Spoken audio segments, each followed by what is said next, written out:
La recompensa por entregarle el cosmos a la humanidad fue la oscuridad absoluta. Galileo Galilei. Ese nombre evoca de inmediato la imagen del genio triunfante. Es el padre de la ciencia moderna, el hombre que nos entregó el universo al defender que la Tierra orbita al Sol y que cimentó las bases del método científico. Pero el hombre detrás de la leyenda enfrentó una realidad aterradora, condenado como hereje por la Inquisición romana, encerrado en su propia villa bajo arresto domiciliario perpetuo, obligado bajo amenaza de tortura a arrodillarse en el suelo de piedra de una iglesia y maldecir, una por una, las verdades que sus propios ojos habían visto. Murió a los 77 años, completamente ciego, dictando sus últimos cálculos en las sombras porque el imperio de la fe le había prohibido publicar una sola palabra más. ¿Cómo es posible que esto sucediera? ¿Cómo el hombre que iluminó el cosmos terminó sus días como un prisionero, asilado y en penumbras? Para entender la magnitud de esta tragedia y comprender el verdadero precio que pagó por desafiar el dogma absoluto de su tiempo, debemos regresar al principio. Pero antes de empezar, si valoras conocer la verdad humana detrás de los grandes mitos, te invito a suscribirte y unirte a nuestra comunidad. Es una forma sencilla, pero poderosa de apoyar el canal. Y por favor, cuéntame en los comentarios, ¿desde dónde me acompañas esta noche? Me encantaría saber de ti. Nuestra historia comienza en febrero de 1564, en la ciudad de Pisa, dentro del Ducado de Florencia. La ciudad huele a río y a comercio. En las calles los mercaderes cuentan monedas y la iglesia dicta el ritmo de las horas con sus campanas. Pero dentro de la casa de Vincenzo Galilei el ambiente es diferente. Hay tensión. Acaba de nacer su primer hijo, Galileo. El niño tiene una complexión robusta, el pelo rojizo y una tez rubicunda que parece encenderse cuando llora. Lleva un apellido importante. Los Galilei pertenecen a la nobleza local. Varias generaciones atrás, un antepasado suyo fue un médico ilustre que incluso formó parte del gobierno de Florencia. Esa es la historia que se cuenta en la mesa, pero la realidad en las calles es otra. La sangre noble de la familia se ha estancado en la pobreza. Son aristócratas caídos en desgracia, hombres que poseen títulos pero que no tienen oro para respaldarlos. Vincenzo, el padre, vive asfixiado por esta contradicción. Es un músico profesional, un laudista excepcional y un teórico de la música brillante. Vincenzo no se limita a tocar, desmenuza las melodías, buscando las reglas matemáticas que gobiernan el sonido. No cree en la autoridad ciega. Discute con otros músicos, exigiendo pruebas auditivas y matemáticas para las teorías musicales de la época, en lugar de aceptar sin más lo que dictan los libros antiguos. Vincenzo le enseña esto a su hijo, no con sermones, sino con las manos. Imagina la escena en la casa familiar. Vincenzo tensa una cuerda de tripa sobre el mástil de madera del laúd. El niño pelirrojo observa de cerca. Vincenzo no solo le enseña a colocar los dedos sobre los trastes, le enseña a escuchar los números. Le demuestra cómo la longitud de una cuerda cambia el tono de manera predecible y exacta. Cómo la tensión altera la vibración. Le enseña que la armonía no es un capricho divino, sino matemáticas puras que vibran en el aire, proporciones que pueden ser medidas, pesadas y calculadas. Galileo aprendió a tocar el laúd con una destreza magistral, un talento que conservaría hasta el final de sus días. Pero, más importante aún, absorbió la filosofía de su padre.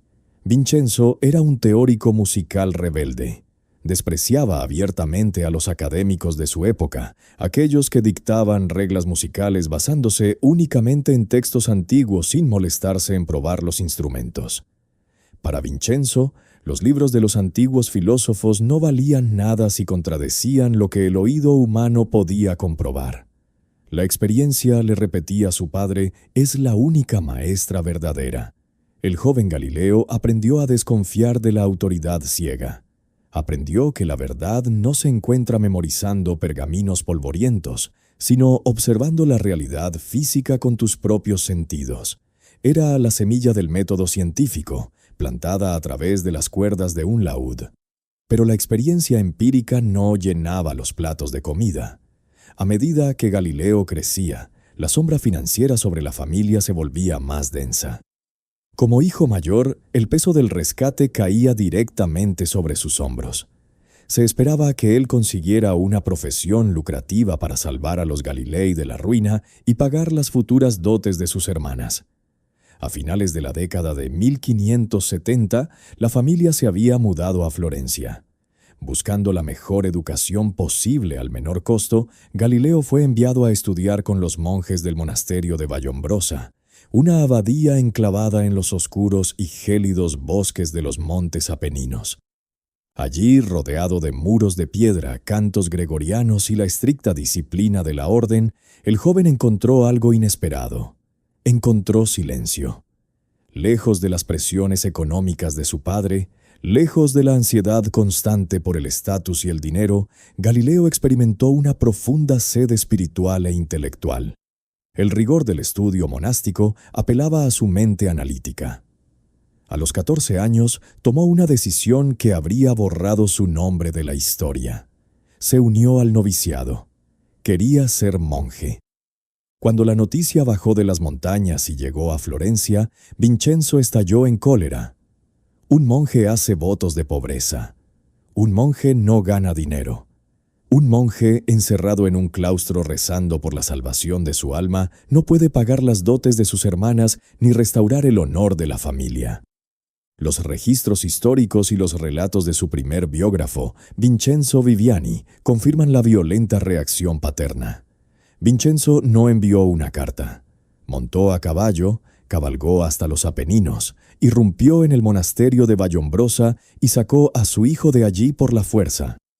Para evitar un escándalo mayor con la iglesia, el padre alegó que el joven padecía una grave infección en el ojo que requería cuidados médicos urgentes en casa. Galileo nunca regresó al monasterio. Fue despojado de su hábito de novicio y devuelto a la ruidosa y exigente realidad de su familia. El destino del muchacho estaba sellado, o eso creía su padre. No habría vida contemplativa. No habría votos de silencio ni estudios teológicos. En 1581, a los 17 años, Vincenzo lo matriculó en la Universidad de Pisa con un mandato estricto e innegociable. Galileo iba a estudiar medicina. La lógica de Vincenzo era puramente económica. Los médicos de la corte ganaban fortunas. Los matemáticos y los músicos, como él bien sabía, morían pobres. Galileo debía convertirse en un médico prestigioso, curar a los nobles y llenar las arcas de los Galilei. El joven robusto y pelirrojo caminaba ahora por los pasillos de la Universidad de Pisa, atrapado en una carrera que detestaba. Se sentaba en las aulas a escuchar a profesores que exigían obediencia total a los textos de anatomía de Galeno y a la física de Aristóteles. Para un chico que había aprendido a medir la tensión de las cuerdas y a confiar solo en lo que podía probar con sus manos. La educación universitaria, basada en repetir dogmas de hace 2000 años, le resultaba insoportable. Había sido arrancado de los brazos de la religión para ser arrojado al mundo secular de la ciencia rentable. Su padre creyó haberlo salvado de una vida de encierro inútil. No tenía forma de saber que, al arrastrar a su hijo fuera de aquel monasterio en las montañas, había puesto en marcha el reloj de una bomba. Galileo había dejado atrás a la iglesia, sí, pero no imaginaba que, décadas más tarde, esa misma iglesia lo estaría esperando en la oscuridad. El aburrimiento en las clases de medicina se transformó rápidamente en rebeldía.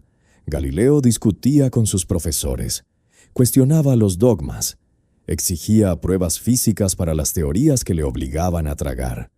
Sus maestros lo veían como un estudiante arrogante, un dolor de cabeza constante que se negaba a doblegarse ante la autoridad académica.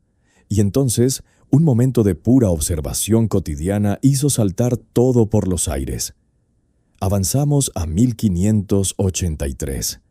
Galileo tiene 19 años. Está sentado en la inmensa y silenciosa nave central de la Catedral de Pisa. El aire es frío, huele a incienso y a cera quemada. Arriba, en las alturas de la bóveda, un sacristán acaba de encender una pesada lámpara de bronce y la ha dejado oscilando para iluminar el espacio. La inmensa mayoría de la gente que entraba a esa catedral veía una simple lámpara meciéndose en la penumbra. Galileo vio un misterio. Observó cómo el arco de la oscilación se hacía cada vez más pequeño a medida que la lámpara perdía impulso. La lógica aristotélica, la misma que le obligaban a memorizar en la universidad, dictaba que un recorrido más corto debía tomar menos tiempo en completarse. Era el sentido común de la época. Pero sus ojos le decían otra cosa. El ritmo del balanceo parecía hipnóticamente constante. No tenía un reloj. En el siglo XVI, el tiempo exacto era un concepto resbaladizo, reservado para los relojes de sol o los voluminosos e imprecisos relojes de agua. Así que Galileo usó la única herramienta de medición que tenía a su disposición: su propio cuerpo. Presionó los dedos contra su muñeca, sintió el pulso de su sangre y comenzó a contar. 1 latido, 2, 3. Midió el tiempo que tardaba la lámpara en completar una oscilación amplia y violenta. Luego esperó pacientemente a que el movimiento casi se desvaneciera, reduciéndose a un leve vaivén, y volvió a contar sus latidos. El número era exactamente el mismo. No importaba la amplitud del arco. El tiempo que tardaba el péndulo en ir y venir era una constante absoluta. Acababa de descubrir el isocronismo del péndulo. Ese instante bajo el techo de la catedral rompió definitivamente el cristal de su educación médica. Si un objeto físico en movimiento obedecía a una regla tan precisa, tan inmutable y matemáticamente perfecta, entonces el universo no era un misterio impulsado por fuerzas místicas o suposiciones filosóficas. El universo tenía un código, estaba escrito en números, pero Galileo tenía un problema. Él no hablaba ese idioma. En la jerarquía universitaria de la época, las matemáticas eran consideradas una materia menor. Eran vistas casi como un oficio técnico, útil para los agrimensores y los contables, pero indignas de un verdadero filósofo de la naturaleza. Galileo necesitaba un guía para entrar en ese nuevo mundo, y lo encontró en la figura de Ostilio Ricci. Ricci no era un académico tradicional. Era el matemático de la corte del gran duque de Toscana. No enseñaba medicina ni teología. Enseñaba geometría aplicada. Enseñaba las obras de Euclides y de Arquímedes. Galileo comenzó a faltar a sus obligatorias clases de anatomía. Se escabullía en secreto para escuchar las conferencias de Ricci. Allí, sentado en silencio, el joven descubrió un universo donde las afirmaciones no se aceptaban por autoridad, sino que se demostraban con pruebas irrefutables. Un triángulo no dependía de la opinión de un papa, de un rey o de Aristóteles. Sus ángulos sumaban 180 grados. Siempre. Era una verdad absoluta, visual, innegable. Especialmente fascinante fue el descubrimiento de Arquímedes. Mientras los profesores de Pisa hablaban del deseo de los objetos pesados por caer hacia el centro del universo, Arquímedes explicaba la flotabilidad y las palancas mediante proporciones exactas y pesos medibles. Era exactamente la forma en que el cerebro de Galileo funcionaba. Convenció a Ricci para que le diera tutorías privadas. El matemático de la corte reconoció de inmediato el genio crudo, espacial y casi agresivo del muchacho. Juntos se sumergieron en el estudio de los cuerpos flotantes y los centros de gravedad. Galileo estaba eufórico. Había encontrado su vocación. El choque con la realidad de su familia fue brutal. Vincenzo Galilei se enteró de que su hijo estaba desperdiciando la costosa matrícula universitaria estudiando triángulos y palancas en lugar de enfermedades y curas. Hubo gritos. Hubo amenazas. Su padre le recordó la aplastante deuda familiar.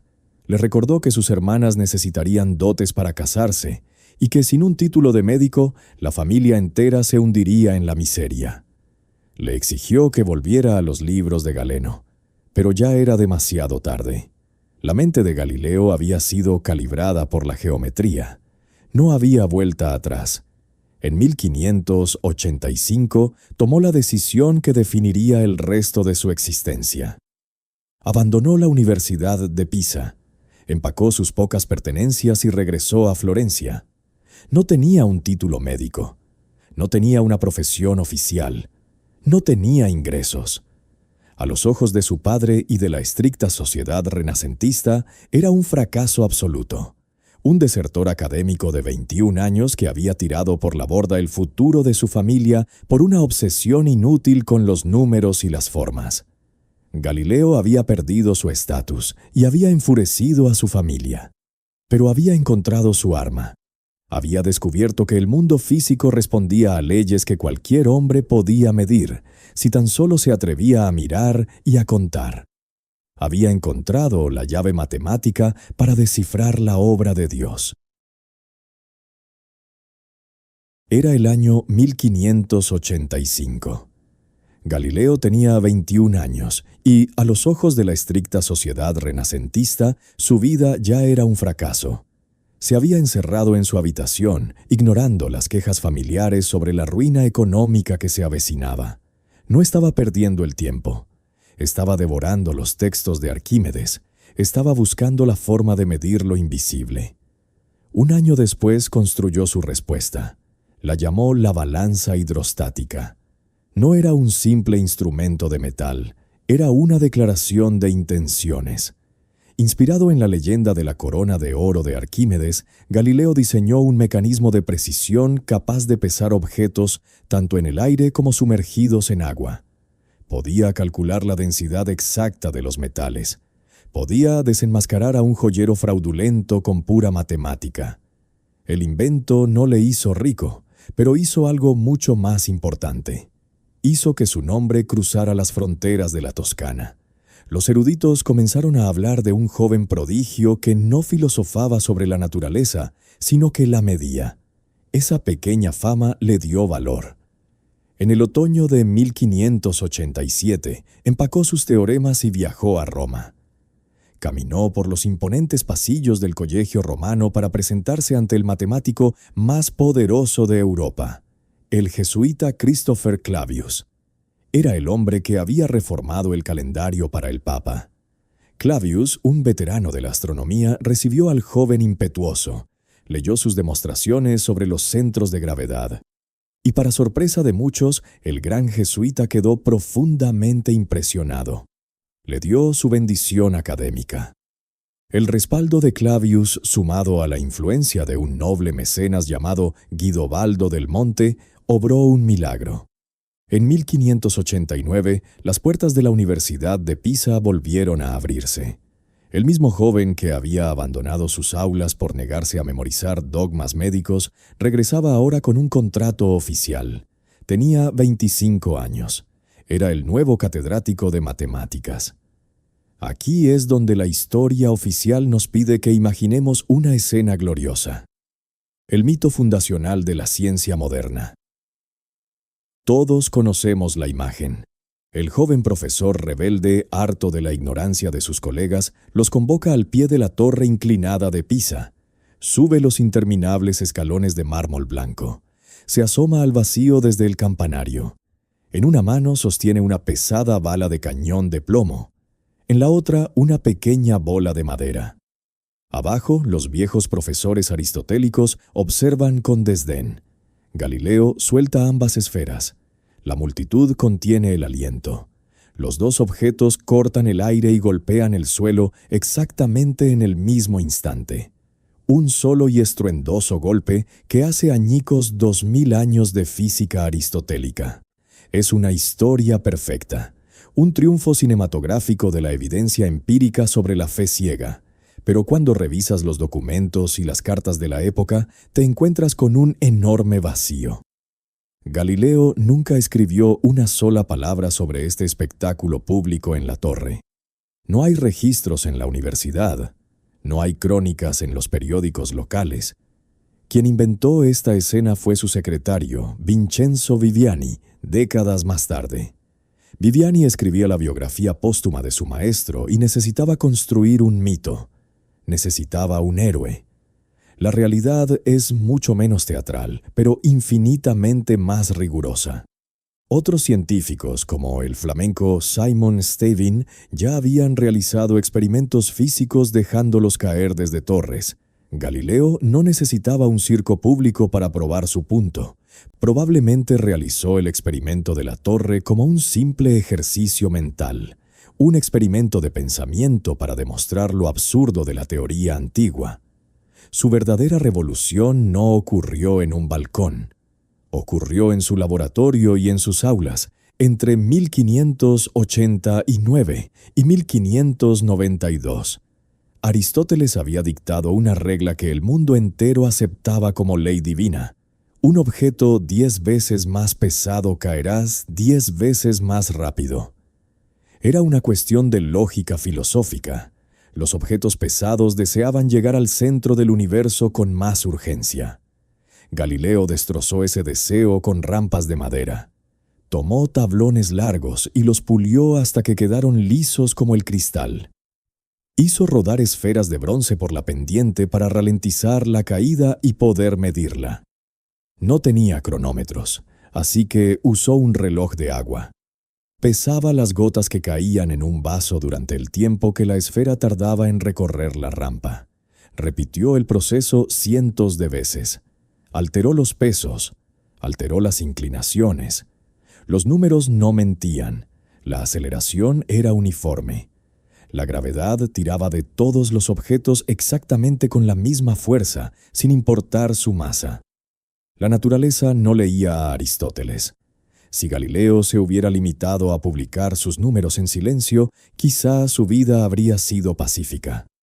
Pero él no era un hombre pacífico. Tenía un don innato para el teatro y una lengua afilada como un bisturí. En las aulas de Pisa no solo enseñaba su nueva física, humillaba a quienes defendían la antigua.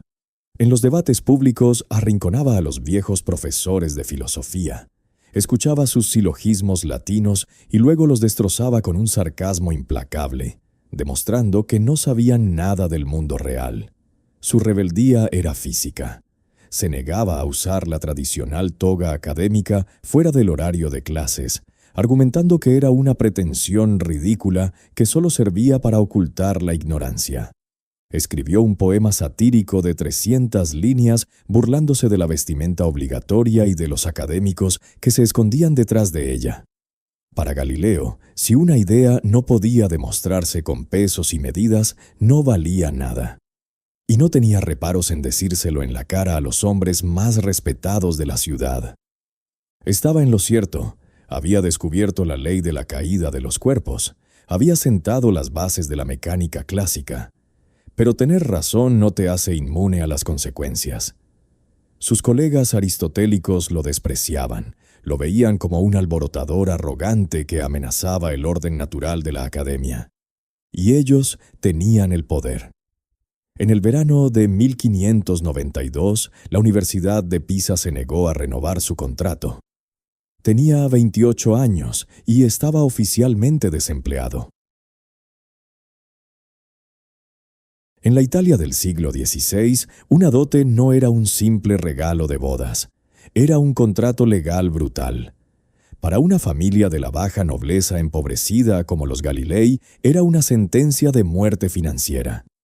Si una hija no tenía dote, no podía casarse.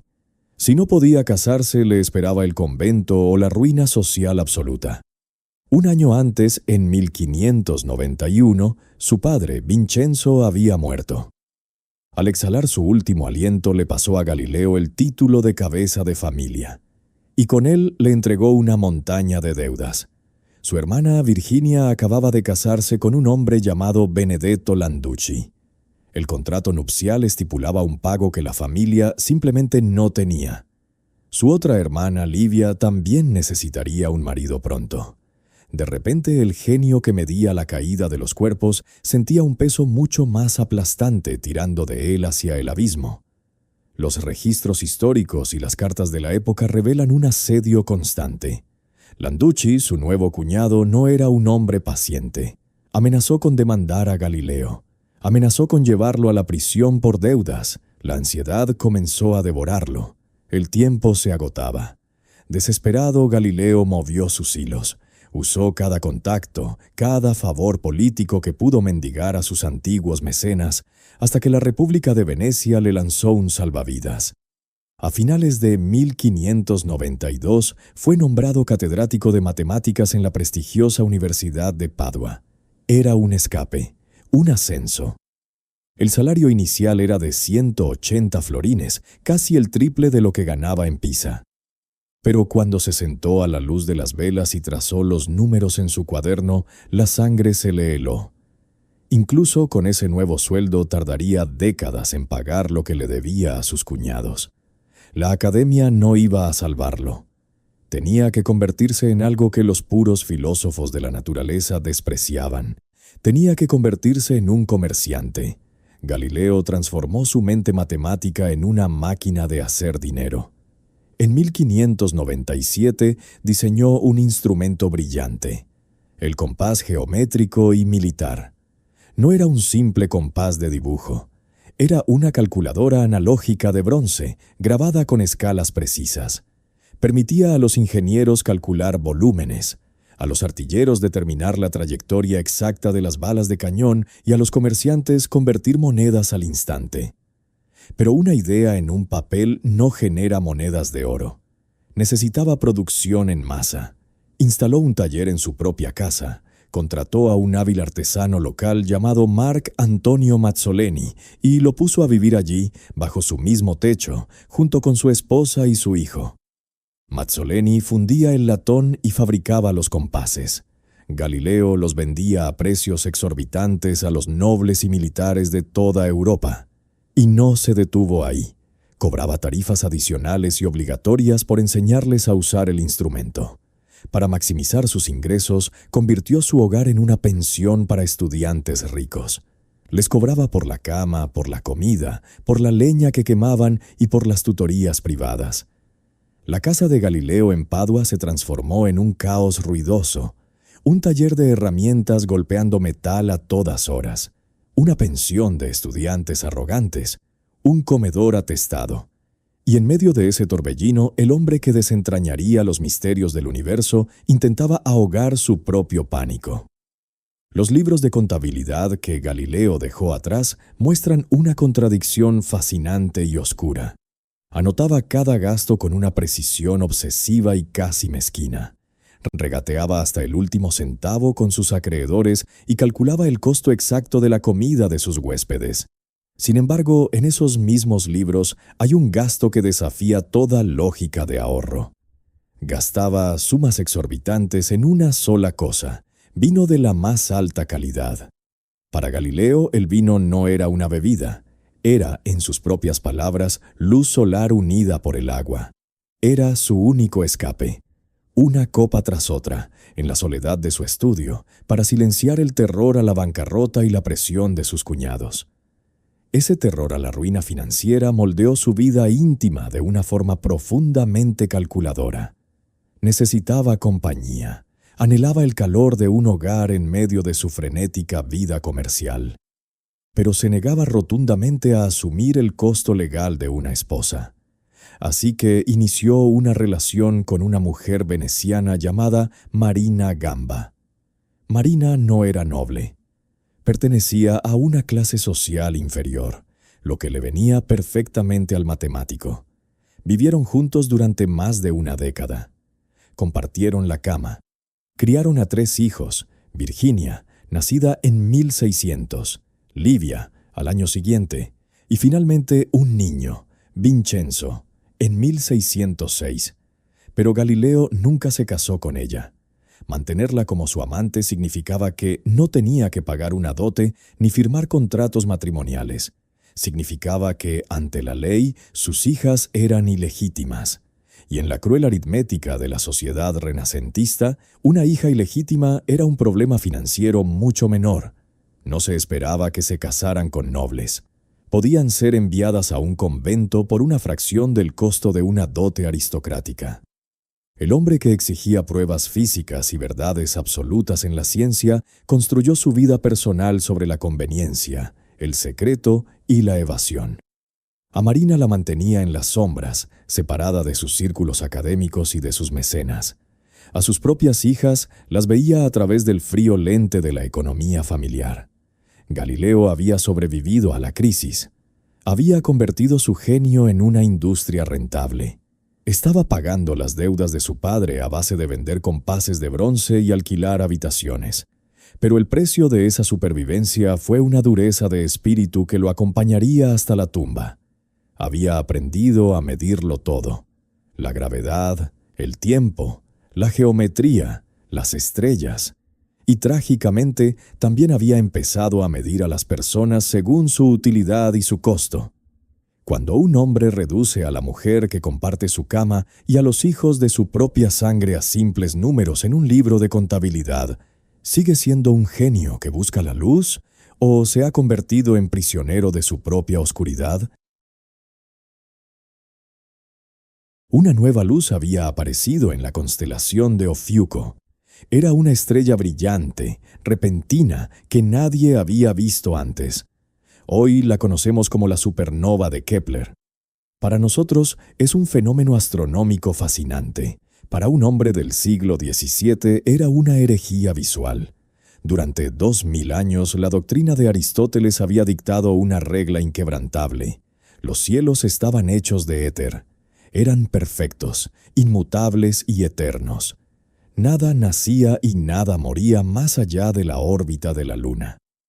Todo cambio, toda decadencia, pertenecía exclusivamente a la Tierra. Pero allí estaba esa luz, brillando con arrogancia. Galileo no se arrodilló a rezar.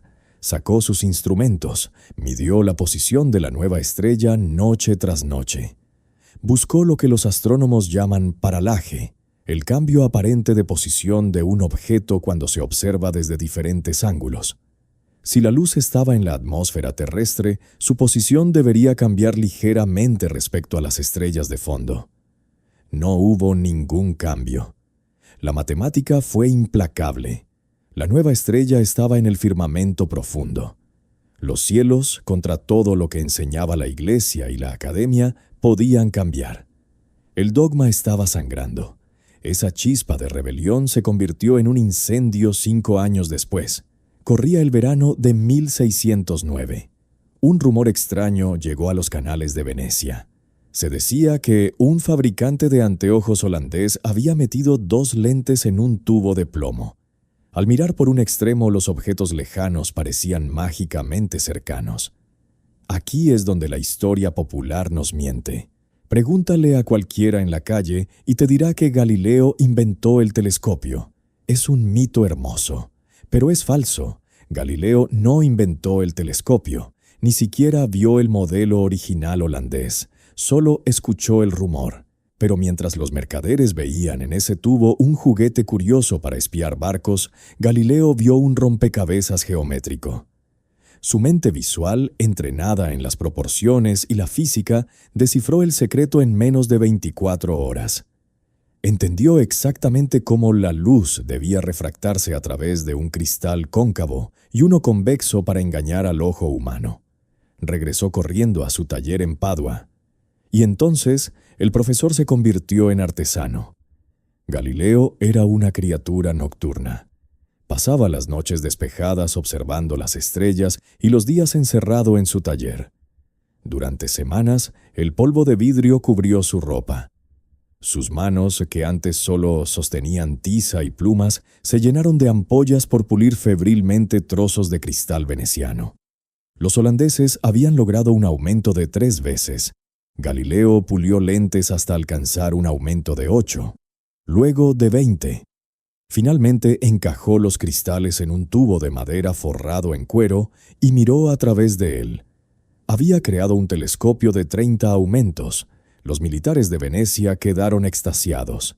Le ofrecieron duplicar su salario de por vida solo por usar ese tubo para detectar barcos enemigos horas antes de que llegaran al puerto. Era la solución a todos sus problemas financieros. Podía haber entregado el invento, cobrado su dinero y vivido en paz. Pero en las heladas noches del invierno de 1609, Galileo hizo algo que nadie más había pensado hacer. Tomó ese instrumento militar, lo sacó por la ventana de su estudio y lo apuntó hacia el abismo negro. Primero apuntó a la luna. La filosofía antigua aseguraba que la luna era una esfera cristalina, lisa y perfecta, pulida por la mano de Dios. Galileo miró por el ocular. La imagen tembló. Ajustó el enfoque. No vio perfección. Vio violencia. Vio sombras irregulares arrastrándose por la superficie. Vio picos escarpados y cráteres profundos. Su mente geométrica entró en acción. Midió la longitud de las sombras proyectadas en la superficie lunar y, usando trigonometría básica, calculó la altura de esas montañas. Eran más altas que los Alpes. La luna no era una joya celestial. Era una roca muerta, áspera y herida, exactamente igual que la Tierra.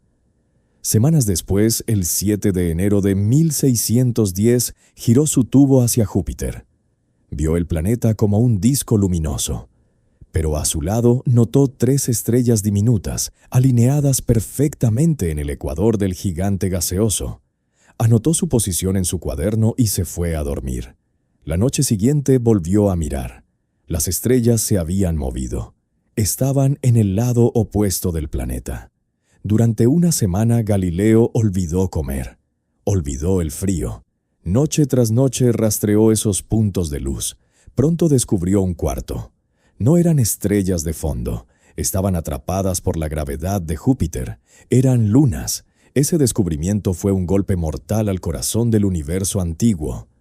El sistema de Ptolomeo, bendecido por el Vaticano, exigía que absolutamente todo en el cosmos girara alrededor de la Tierra. Si la Tierra se movía, decían, dejaría atrás a su propia luna. Pero allí estaba Júpiter, moviéndose por el espacio, arrastrando consigo a 4 lunas en una danza perfecta. Poco después apuntó a Venus.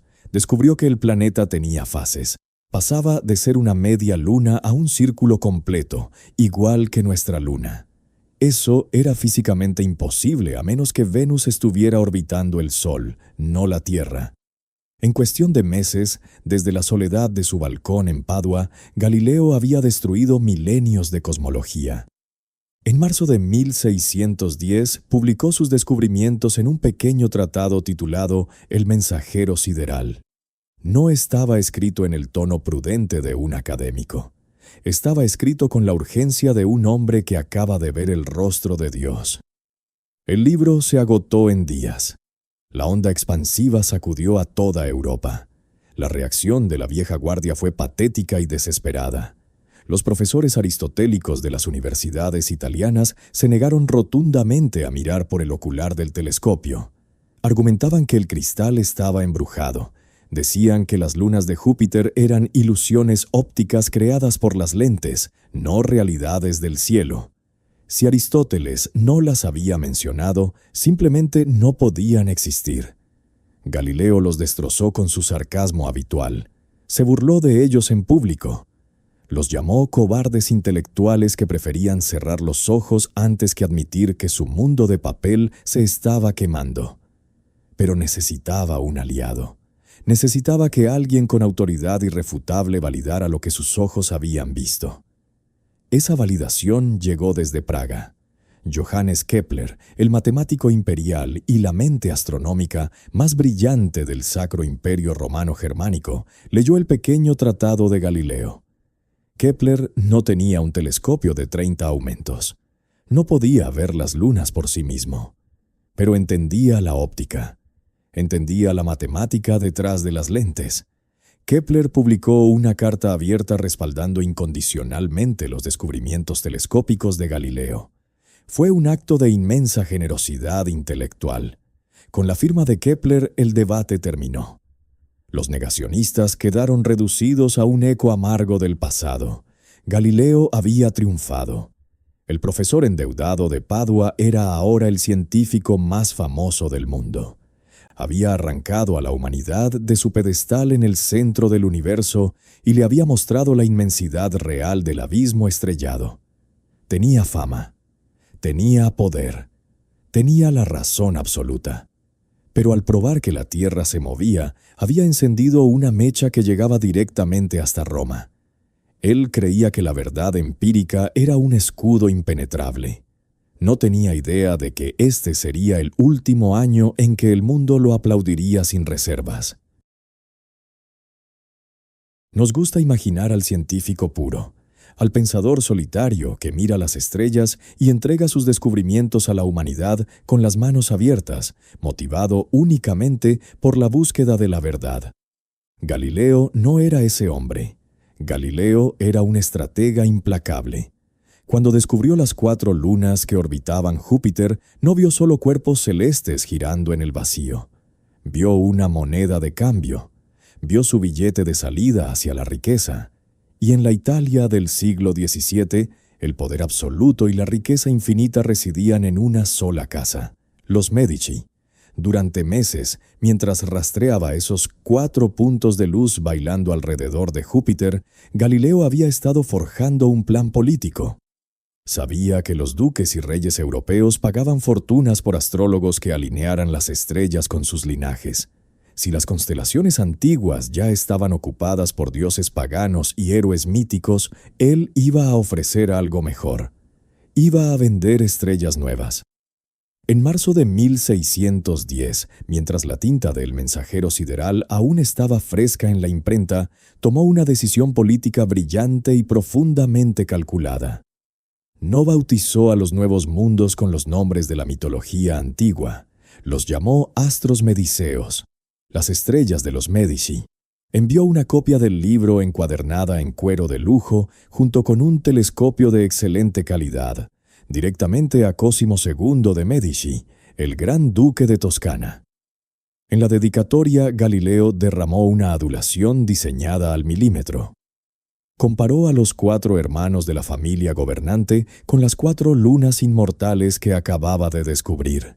Escribió que el propio Júpiter había descendido del cielo para coronar la grandeza de la dinastía Medici. Era una obra maestra del marketing renacentista. Acababa de vender el cosmos a cambio de patrocinio. La táctica funcionó a la perfección. En julio de 1610, Cosimo II le otorgó el premio máximo. Galileo fue nombrado filósofo y matemático principal del Gran Duque de Toscana. El contrato era el sueño de cualquier académico, un salario monumental de 1000 florines al año, sin ninguna obligación de dar clases, sin tener que soportar a estudiantes en su casa y con libertad total para investigar. Por fin podía regresar a su amada Florencia con el estatus de un noble intocable. Había conquistado el mundo. Pero es aquí, en el momento de su mayor triunfo profesional, donde los registros históricos nos obligan a apartar la mirada del genio y fijarla en el hombre. Porque el costo de este ascenso fue pagado con sangre. Florencia exigía respetabilidad. Los pasillos de mármol del Palacio Pitti no eran lugar para escándalos. Así que Galileo hizo las maletas. Empacó sus lentes, sus libros de contabilidad, sus brújulas de bronce y la fama que acababa de arrancar del cielo. Y dejó atrás a Marina Gamba, después de 12 años compartiendo la misma cama. Después de haber soportado juntos la pobreza, la ansiedad de las deudas y el caos de la pensión de estudiantes, simplemente la borró de su nueva ecuación. Una amante plebeya era un lastre inaceptable para el nuevo filósofo principal. Galileo arregló rápidamente que Marina se casara con un comerciante local en Padua, le entregó una pequeña suma de dinero y se marchó para siempre. Se llevó consigo a su hijo menor, Vincenzo. Al ser varón, la ley permitía que fuera legitimado en el futuro mediante un decreto oficial, asegurando así la continuidad del apellido Galilei. Pero en Padua quedaban sus 2 hijas, Virginia, que apenas tenía 10 años, y Livia, de 9. Al ser mujeres y haber nacido fuera del matrimonio, representaban el mayor terror psicológico y financiero de Galileo. Representaban la dote, Ahora era un hombre rico. Su sueldo era astronómico. Tenía el favor personal del soberano más rico de Italia. Podría haberles pagado una dote modesta. Podría haberles asegurado un matrimonio digno, o al menos una vida cómoda bajo su protección en Florencia. En lugar de eso, su mente matemática hizo un cálculo frío y despiadado. Las declaró incasables.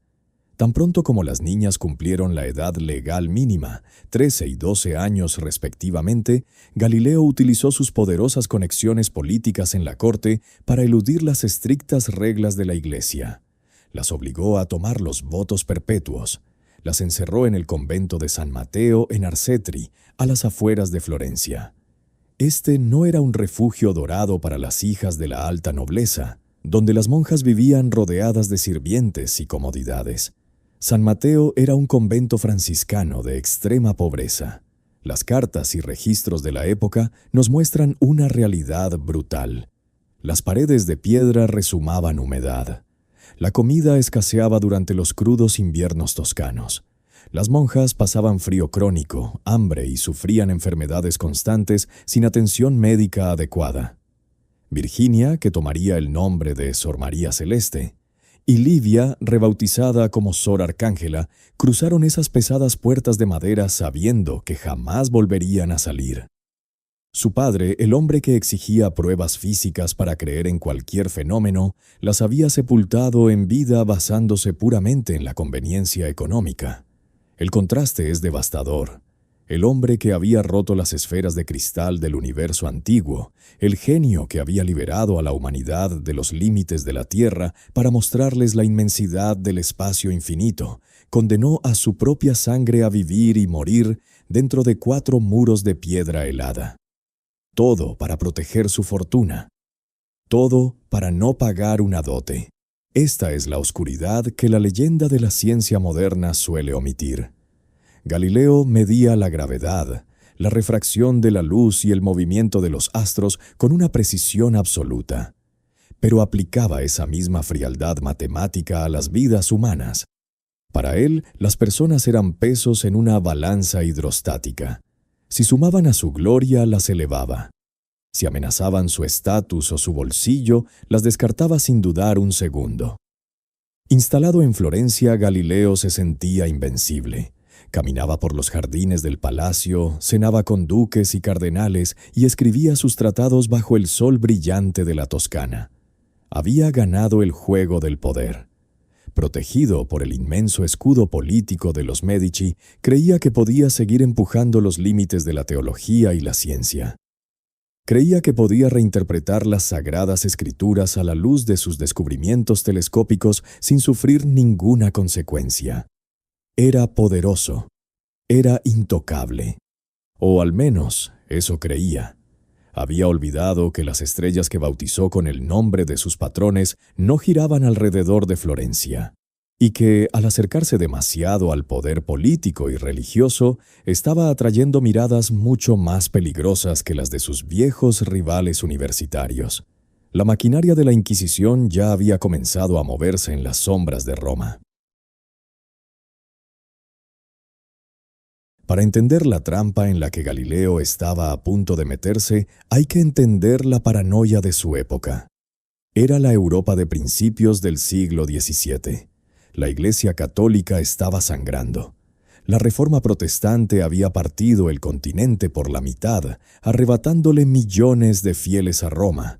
En respuesta, el Vaticano había lanzado la Contrarreforma, un endurecimiento brutal de sus doctrinas. La regla era simple y absoluta. Nadie, absolutamente nadie fuera de la jerarquía eclesiástica, tenía derecho a interpretar las Sagradas Escrituras.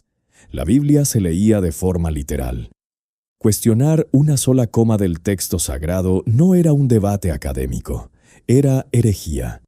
En medio de este campo minado teológico, Galileo entró caminando con un telescopio bajo el brazo y un ego del tamaño de Júpiter. En 1612, Galileo comenzó a observar el Sol.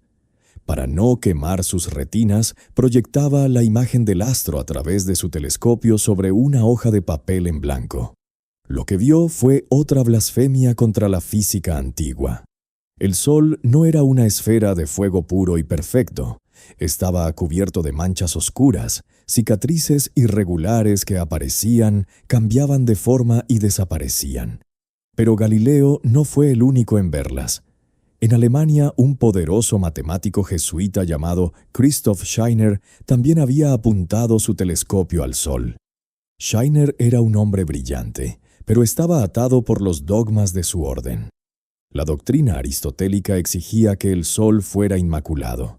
Así que Scheiner publicó un tratado, bajo un seudónimo para proteger su reputación, argumentando que esas manchas no estaban en la superficie del Sol. Afirmó que eran enjambres de pequeños planetas no descubiertos que orbitaban alrededor del astro, creando sombras. Era una gimnasia mental desesperada para salvar la perfección de los cielos. Galileo podría haber respondido con un debate privado. Podría haber enviado una carta diplomática. En lugar de eso, desató una guerra pública. Galileo padecía de una compulsión casi física por el sarcasmo. No le bastaba con tener razón, necesitaba que su oponente supiera que era un idiota. En 1613 publicó las cartas sobre las manchas solares. En este texto, Galileo destrozó la teoría del jesuita con una precisión matemática letal. Demostró, analizando la forma en que las manchas se estrechaban en los bordes del disco solar que estaban incrustadas en la superficie misma del Sol. Y aún más importante, demostró que el Sol rotaba sobre su propio eje, pero no se detuvo en los datos. Galileo arrancó el seudónimo de Scheiner y lo humilló públicamente. Se burló de su lógica. Lo trató como a un novato que se negaba a aceptar la realidad.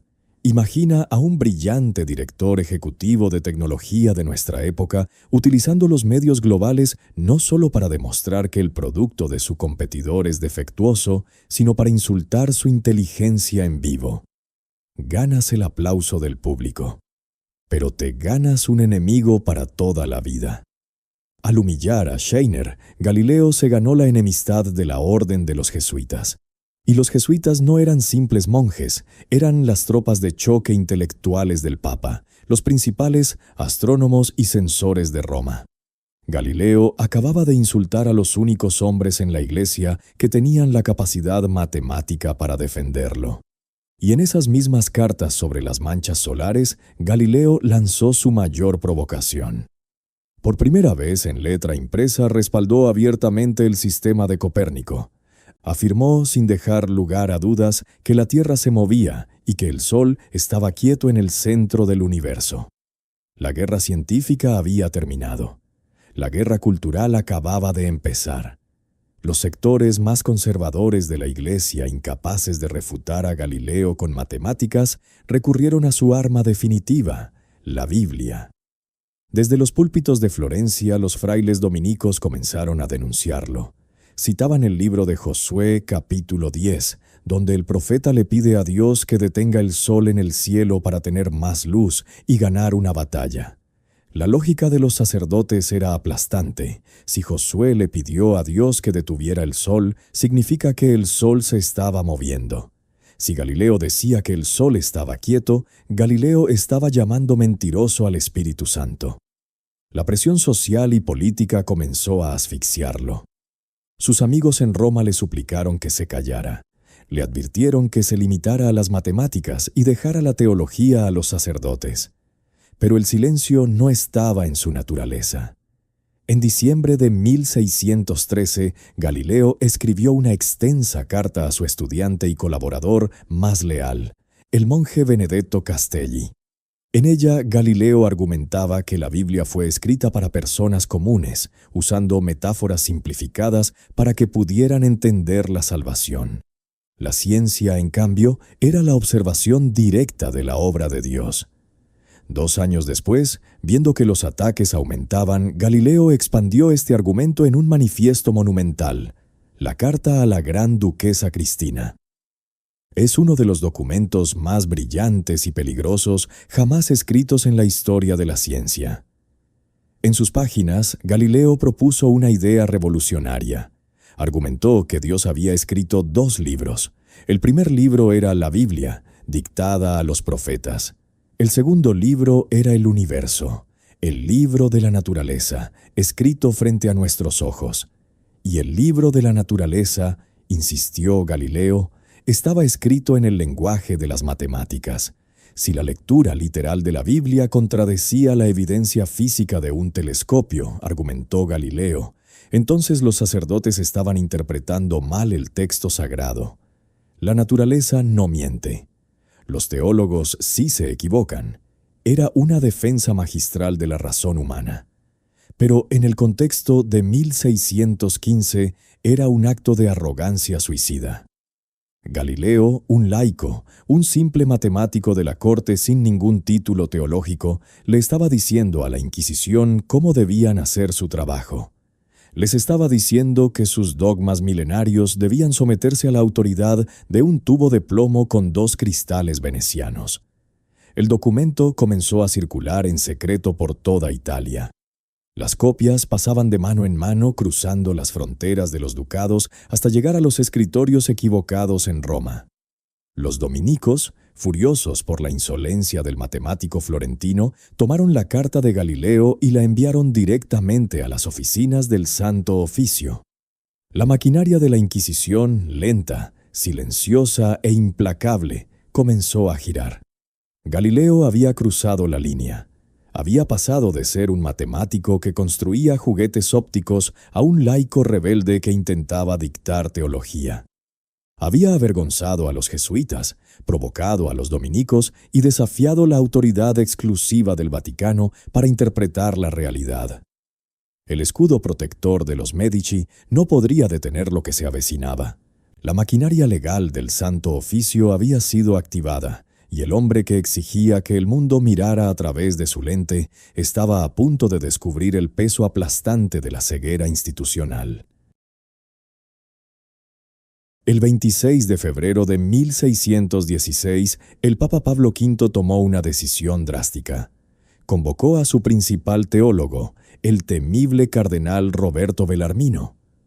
Bellarmino era el intelecto más afilado de la Inquisición, el mismo hombre que 16 años atrás había enviado a la hoguera al filósofo Giordano Bruno por sus herejías cósmicas. Ahora su objetivo era el matemático de los Medici. Bellarmino mandó llamar a Galileo a su residencia privada. No hubo debate. No hubo telescopios apuntando al cielo ni demostraciones geométricas sobre la mesa de roble. Solo una advertencia formal, fría y absoluta.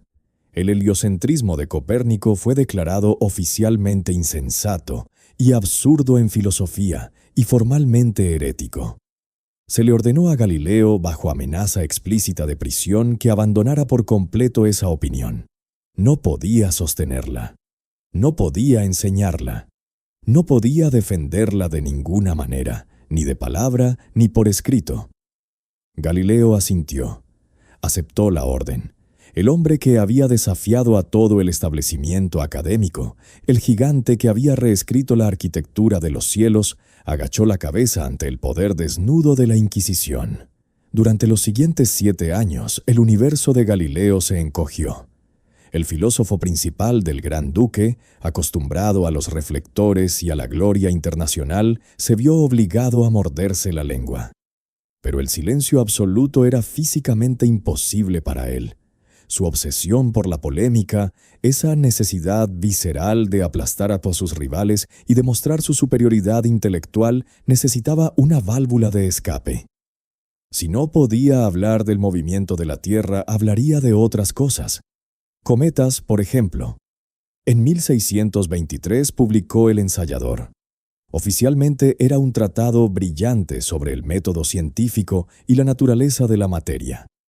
En la práctica era una carnicería literaria. Galileo utilizó el libro para despellejar vivo al matemático jesuita Horacio Grassi, quien había propuesto una teoría rival sobre los cometas. Galileo lo hizo con un sarcasmo tan afilado, tan cruel y tan inmensamente entretenido que el libro se convirtió en un éxito de ventas instantáneo en toda Italia. Demostró que seguía siendo el rey indiscutible de la retórica, Pero el ensayador era solo un pasatiempo. Su mente seguía fija en el sol y la tierra. Necesitaba desesperadamente una oportunidad para volver a la verdadera batalla. Esa oportunidad llegó en el verano de 1623, con una noticia que sacudió los cimientos de Europa. El Papa había muerto, y el cónclave eligió como su sucesor al cardenal Maffeo Barberini, quien tomó el nombre de Urbano VIII.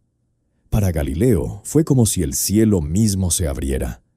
Barberini no era un teólogo rígido y oscuro, era un hombre del Renacimiento, un poeta, un intelectual refinado, un mecenas de las artes, y lo más importante, era un viejo amigo y un admirador declarado de Galileo. Años atrás, Barberini incluso había compuesto un poema celebrando los descubrimientos telescópicos del astrónomo. En la primavera de 1624, Galileo viajó a Roma. Ya no era el hereje sospechoso que había sido silenciado 8 años antes por Belarmino. Ahora entraba por las pesadas puertas del Vaticano como el invitado de honor del hombre más poderoso del mundo católico. Urbano VIII lo recibió con los brazos abiertos. Se reunieron 6 veces. Pasearon por los inmensos jardines papales, debatiendo sobre física, filosofía y los misterios del cosmos. Era el encuentro de 2 gigantes, 2 egos monumentales que se admiraban mutuamente. Urbano VIII se veía a sí mismo como el monarca ilustrado que guiaría a la Iglesia hacia una nueva era de esplendor intelectual. Galileo se veía a sí mismo como el profeta indiscutible de esa nueva era. En medio de esas largas y cordiales conversaciones, Galileo midió el terreno. Sabía que el decreto de 1616 seguía vigente. Pero Urbano VIII era un hombre razonable, un hombre de ciencia. Seguramente, pensó Galileo, el nuevo papa entendería que la prohibición absoluta del copernicanismo había sido un error de la administración anterior. Urbano VIII le dio una respuesta cuidadosamente calculada. Le dijo a Galileo que podía escribir sobre el sistema de Copérnico. Podía comparar el modelo geocéntrico tradicional con el modelo heliocéntrico. Pero con una condición estricta e innegociable, debía tratar el movimiento de la Tierra estrictamente como una hipótesis matemática, una suposición útil para hacer cálculos astronómicos, no la realidad física del universo. Además, el Papa le exigió algo muy personal. Al final de su futuro libro, Galileo debía incluir el argumento teológico del propio Urbano VIII. El argumento dictaba que Dios es todopoderoso y puede hacer que el universo se mueva de formas que la mente humana jamás comprenderá. Por lo tanto, afirmar que la ciencia ha descubierto la verdad absoluta del cosmos es un acto de soberbia que limita el poder divino. Era una línea roja trazada en mármol. Urbano VIII le estaba ofreciendo un salvoconducto literario, siempre y cuando Galileo reconociera públicamente la supremacía final de la teología sobre la ciencia. Pero Galileo escuchó exactamente lo que quería escuchar. Su inmensa vanidad filtró la advertencia. Salió de los jardines del Vaticano convencido de que su brillantez había seducido al Papa. Creyó erróneamente que el líder de la Iglesia Católica le había dado un guiño en secreto, que la condición de tratar el heliocentrismo como una simple hipótesis era solo una formalidad burocrática, una fachada semántica para mantener tranquilos a los inquisidores más conservadores. Galileo regresó a Florencia exultante. Tenía 60 años. Su cuerpo comenzaba a fallar, plagado de ataques de artritis que lo dejaban postrado en cama durante semanas, pero su mente ardía con una energía renovada. Tenía la protección del Papa. Tenía el permiso implícito para escribir la obra maestra que llevaba décadas gestando en su cabeza. Un libro que destruiría la física antigua de una vez por todas. Comenzó a organizar sus notas. Afiló sus plumas. Se preparó para redactar el diálogo definitivo sobre los sistemas del mundo. Estaba seguro de que tenía el control absoluto del tablero. Confiaba ciegamente en su intelecto y en su amistad con el hombre sentado en el trono de San Pedro. Mientras miraba los manuscritos apilados en su escritorio en Florencia, Galileo sonreía, sintiéndose intocable. No tenía idea de que acababa de firmar su propia sentencia. No sabía que estaba a punto de escribir el libro que destruiría su vida. Esa firma de su propia sentencia tomó la forma de un manuscrito. Instalado en su villa en Florencia, escudado por el favor del Papa, Galileo se sentó a redactar. Fueron 6 años de trabajo meticuloso y agotador. Entre 1624 y 1630, la salud de Galileo se deterioraba rápidamente. La gota lo paralizaba durante semanas. Una hernia lo torturaba constantemente, pero su mente operaba con la precisión de un relojero. Estaba construyendo una bomba intelectual y, para asegurarse de que la onda expansiva fuera absoluta, tomó una decisión radical. No escribiría en latín. El latín era el idioma de las universidades. Era el código cerrado de los sacerdotes, los teólogos y los académicos aristotélicos que él tanto despreciaba. Si escribía en latín, su debate se quedaría atrapado en los pasillos del poder, controlado por las mismas personas que querían silenciarlo. Así que Galileo rompió las reglas. Escribió en italiano vernáculo. Utilizó el idioma de los comerciantes, los artesanos, los marineros y las calles de la Toscana. Quería que cualquiera que supiera leer pudiera levantar la vista, mirar las estrellas y entender que la Tierra se movía. Imagina a un científico de alto nivel en nuestra época ignorando por completo las revistas académicas de revisión por pares para publicar sus descubrimientos directamente en una red social global, sin filtros y a la vista de todos. Era un acto de populismo científico.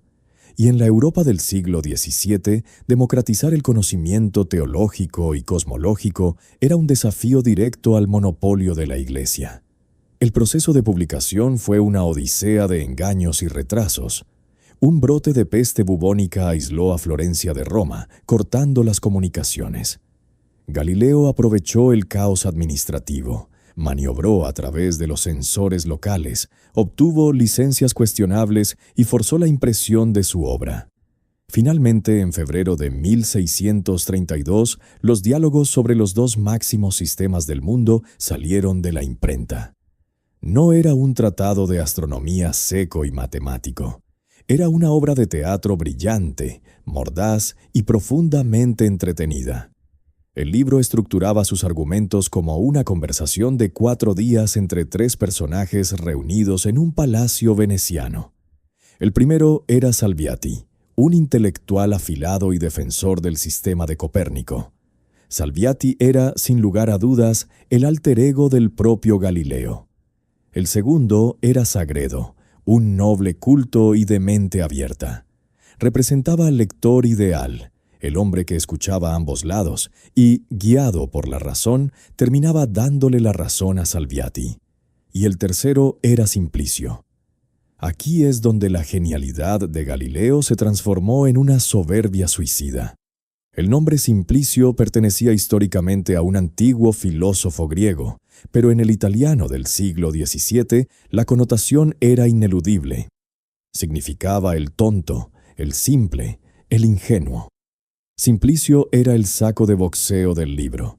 Era el personaje encargado de defender la física tradicional de Aristóteles y la posición oficial de la Iglesia. Y en cada página Salviati lo destrozaba. Lo arrinconaba con lógica, lo humillaba con matemáticas y lo dejaba balbuceando excusas irracionales. El libro fue un éxito inmediato. Se agotó rápidamente. La élite intelectual de Europa lo devoraba. Galileo había ganado la batalla literaria, pero había olvidado la única regla que lo mantenía con vida. 8 años antes, en los jardines del Vaticano, el Papa Urbano VIII le había dado permiso para escribir bajo una condición estricta. Le exigió a Galileo que incluyera su propio argumento teológico papal en el texto. El argumento sostenía que, dado que Dios es omnipotente, podría hacer que el universo funcionara de formas incomprensibles para la mente humana. Por lo tanto, afirmar que el modelo de Copérnico era la verdad física absoluta era un acto de arrogancia inadmisible.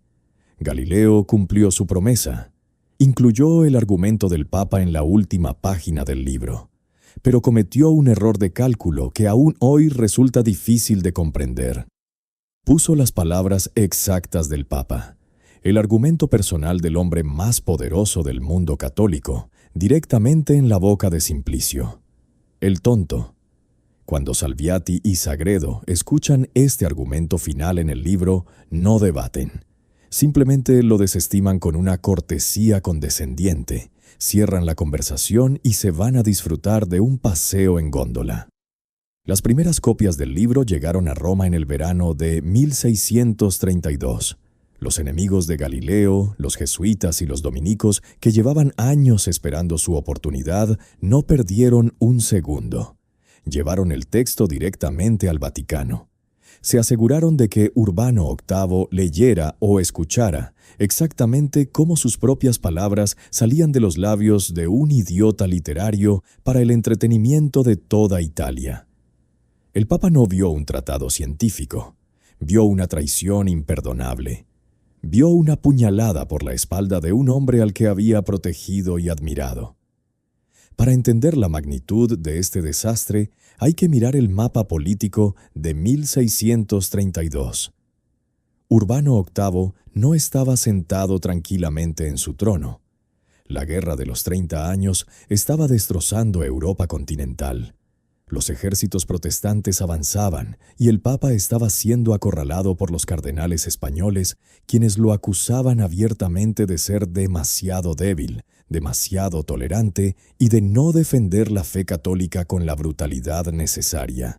Su poder político colgaba de un hilo. Su autoridad estaba siendo cuestionada en los pasillos de su propio palacio. Y justo en ese momento de máxima vulnerabilidad, su protegido florentino publica un libro masivo, en el idioma del pueblo, humillándolo frente a toda la cristiandad. Los registros diplomáticos de la época son escalofriantes. Francesco Nicolini, el embajador toscano en Roma, intentó desesperadamente interceder por Galileo. Fue a ver al Papa para calmar las aguas. Nicolini escribió a Florencia describiendo a un Urbano VIII irreconocible, temblando de ira. El Papa estalló en una furia incontrolable. «Me ha engañado», gritó. «Ha arruinado la religión con los peores errores que se hayan inventado jamás». El escudo protector de Galileo se evaporó en esa misma habitación. Había confundido la amistad con la inmunidad. Había creído que su intelecto superior lo eximía de las reglas del poder terrenal. Su vanidad le había hecho olvidar que el hombre que patrocinaba las artes era el mismo hombre que comandaba la Inquisición. En agosto de 1632, una orden fulminante salió del Vaticano, confiscar todas las copias del libro en Italia. Se prohibió su venta. Los libreros que se atrevieran a distribuirlo enfrentarían la ruina. En septiembre, el Santo Oficio redactó el documento que Galileo había temido toda su vida, una citación oficial. No era una invitación al debate, era una orden de comparecencia obligatoria. Galileo, el matemático brillante que había humillado al Papa en su propio libro, estaba ahora a merced del poder terrenal más implacable de Europa. Intentó ganar tiempo. Galileo, a sus casi 70 años, estaba físicamente destrozado. La artritis le retorcía las articulaciones. La gota crónica lo postraba en cama durante semanas, convirtiendo cada movimiento en una agonía. Sus médicos redactaron certificados atestiguando que un viaje a Roma en pleno invierno sería una sentencia de muerte. El gran duque de Toscana, su antiguo pupilo y mecenas, intentó protegerlo, alegando que el estado de salud del filósofo era demasiado precario para viajar. Pero Roma no estaba de humor para concesiones. El Papa Urbano VIII envió un mensaje claro: o Galileo iba a Roma por su propio pie, o sería llevado en cadenas, sin importar si moría en el camino. Febrero de 1633. Galileo Galilei, el hombre que había reescrito el cosmos, es subido a una litera en Florencia. Tarda casi un mes en recorrer la distancia hasta Roma. El frío del invierno italiano se filtra en sus huesos. Cada sacudida del carruaje es una tortura. A su llegada no es alojado en una celda húmeda, sino en la embajada toscana. El embajador Francesco Nicolini trata de negociar una salida diplomática, pero las puertas del Vaticano están cerradas herméticamente. El silencio del Vaticano era ensordecedor. Nadie le decía de qué se le acusaba exactamente. Nadie le permitía ver las pruebas que tenían en su contra.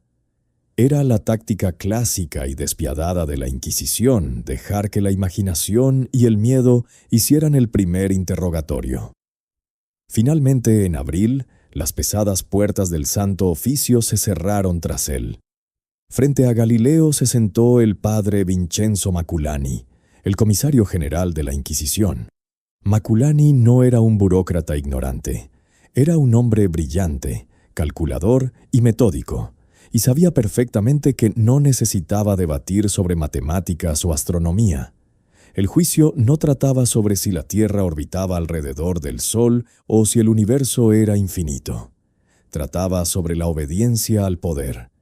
Maculani puso sobre la mesa el decreto de 1616, aquel documento que le prohibía a Galileo enseñar o defender el heliocentrismo de cualquier forma. Luego sacó una copia recién impresa de los diálogos. La trampa se cerró. Galileo, desesperado y sintiendo el peso de la maquinaria papal sobre su cuello, intentó una defensa patética. Afirmó que su libro en realidad demostraba la debilidad de los argumentos de Copérnico. Dijo que sus palabras habían sido malinterpretadas. Era una mentira burda. Maculani lo sabía, los cardenales lo sabían. Galileo, el hombre que había exigido un rigor absoluto en la ciencia, también lo sabía. Aquí es donde la historia oficial y la leyenda popular chocan violentamente. Durante siglos, la cultura ha pintado este momento con trazos de martirio heroico.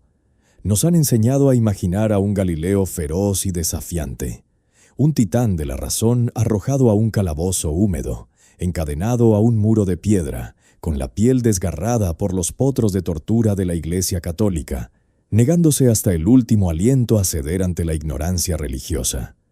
Pero cuando examinamos los archivos secretos del Vaticano y los registros diarios del juicio, la imagen heroica se desmorona.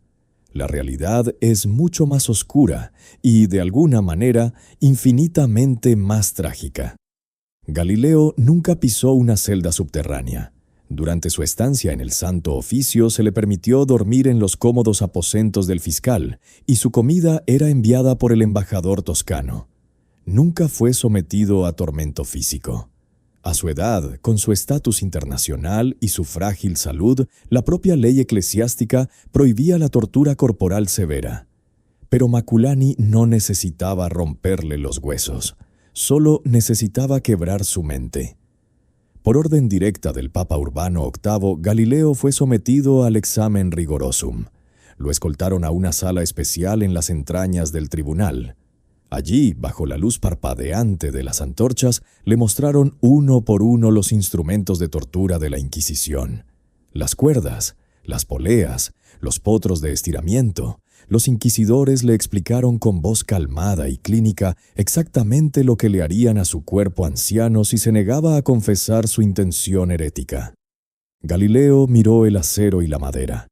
Recordó el destino de Giordano Bruno, el filósofo que se negó a retractarse y fue quemado vivo en una plaza romana 33 años antes. El gigante intelectual de Europa, el hombre que había desafiado a Aristóteles y reescrito el cosmos, se derrumbó por completo. «Estoy en sus manos», susurró el anciano. «Hagan conmigo lo que quieran». El 22 de junio de 1633, en el gran salón del convento dominico de Santa María sopra Minerva, se consumó la humillación final. La sala estaba llena de cardenales, teólogos y prelados vestidos de púrpura y escarlata. En el centro del salón, vestido con la sencilla camisa blanca de los penitentes, estaba el hombre que había descubierto las lunas de Júpiter. Lo obligaron a arrodillarse sobre el frío suelo de piedra. Sus rodillas crujieron bajo el peso de su cuerpo enfermo. Le entregaron un documento redactado por la Inquisición y le ordenaron leerlo en voz alta ante los hombres que lo habían destruido. Con voz temblorosa, Galileo pronunció las palabras que aniquilarían su propio legado en vida. Yo, Galileo, hijo del difunto Vincenzo Galilei de Florencia, de 70 años de edad, abjuro, maldigo y detesto mis errores y herejías. Juro que en el futuro nunca más diré ni afirmaré, de palabra o por escrito, cosas que puedan traer sobre mí sospechas similares. La leyenda exige un final triunfal para este momento de aplastante derrota. El mito nos cuenta que, justo después de levantarse del suelo, tras haber jurado ante Dios que la Tierra era el centro inmóvil del universo, Galileo golpeó la piedra con el pie y murmuró entre dientes una frase inmortal: «Eppur si muove», y sin embargo se mueve. Es una narrativa perfecta. El grito ahogado de rebelión de la ciencia empírica contra el dogma ciego. Pero cuando rastreamos el origen de esa frase, descubrimos un vacío absoluto. Ningún testigo presente en la sala la registró. No aparece en ninguna carta, en ningún diario, ni en ningún documento del siglo XVII. De hecho, la primera vez que esa frase apareció en un texto impreso fue en 1757, más de un siglo después de su muerte.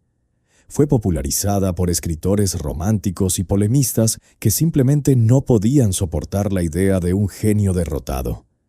La cruda verdad es que en ese convento romano, Galileo no susurró nada. Estaba aterrorizado. Estaba física y mentalmente exhausto. Acababa de maldecir el trabajo de toda su vida, traicionando a sus propios ojos, simplemente para evitar la hoguera. No hubo un acto de desafío final. Solo hubo silencio, vergüenza y sumisión total. El tribunal dictó su sentencia sin piedad. El libro de los diálogos fue incluido inmediatamente en el índice de libros prohibidos, donde permanecería durante siglos. Galileo fue declarado formalmente vehementemente sospechoso de herejía. Se salvó de la muerte, sí, pero le arrebataron todo lo demás. Fue condenado a prisión formal, una pena que el Papa, en un acto de fría clemencia, conmutó por arresto domiciliario perpetuo. Con la sentencia dictada, a Galileo se le permitió regresar a Florencia. No regresó como el filósofo principal, ni como el hombre que desafió a Aristóteles. Regresó como un anciano roto, humillado públicamente frente a toda Europa, y confinado de por vida en su propia casa. Nunca más podría salir de su residencia sin permiso explícito. Nunca más podría recibir visitas sin la aprobación previa de las autoridades eclesiásticas. Nunca más podría enseñar ni publicar una sola palabra sobre la arquitectura del universo. Había perdido la guerra, había traicionado su propia ciencia. Todo lo que le quedaba era el encierro y el recuerdo de un universo que ahora estaba obligado a negar. Pero la tragedia personal de Galileo no había terminado en la iglesia de Minerva. El golpe más devastador, el que finalmente lo hundiría en la oscuridad más absoluta, no vendría de la pluma de un inquisidor. Vendría desde el interior del frío convento donde había sepultado a sus propias hijas. A finales de 1633, Galileo cruzó el umbral de la villa Il Gioiello, la joya, ubicada en las colinas de Arcetri. No era un palacio. Era una prisión dorada rodeada de viñedos marchitos por el invierno. A sus casi 70 años regresaba de Roma como un hombre quebrado. Su reputación europea estaba manchada por la abjuración pública. Su cuerpo era un mapa de dolor, torturado por ataques crónicos de gota y una hernia punzante. Las autoridades papales vigilaban sus visitas, su correspondencia y sus pasos. Estaba aislado del mundo académico que una vez dominó, pero en ese exilio Galileo no estaba completamente solo. Apenas a un tiro de piedra de su villa se alzaba el convento de San Mateo. Allí vivía la única persona capaz de sostener el peso de su genio y de su culpa, su hija mayor, Virginia. Años atrás, En un acto de fría conveniencia financiera, Galileo había encerrado a Virginia y a su hermana menor en ese convento empobrecido para evitar pagar sus dotes matrimoniales.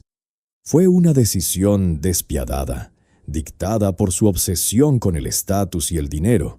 Y, sin embargo, la dinámica entre el científico y su hija mayor se había transformado en algo profundamente complejo. Virginia, que había tomado el nombre de Sor María Celeste, no le guardaba rencor. Al contrario, en medio de la hostilidad del mundo exterior, la monja de clausura se había convertido en su confidente más íntima, su editora no oficial y su salvavidas emocional. Los archivos históricos conservan 124 cartas escritas por María Celeste a su padre. A través de esos frágiles trozos de papel vemos a una mujer de intelecto afilado y devoción inquebrantable. Mientras él desafiaba a los cardenales en Roma durante su juicio, ella le escribía sin descanso. Le cosía los cuellos de sus camisas. Le preparaba mermeladas de membrillo para aliviar su estómago enfermo y discutía los detalles de sus borradores matemáticos. Cuando la Inquisición condenó a Galileo a recitar los 7 salmos penitenciales una vez por semana durante 3 años, María Celeste tomó esa carga sobre sus propios hombros. «Yo los rezaré por ti», le escribió, liberando a su padre de la humillación espiritual impuesta por sus verdugos. Ella era el puente que lo mantenía unido a su propia humanidad. El único refugio donde el arrogante filósofo de los Medici podía permitirse ser vulnerable. Pero el invierno de 1633 dio paso a una primavera letal. En marzo de 1634, un brote de disentería arrasó los pasillos del convento de San Mateo.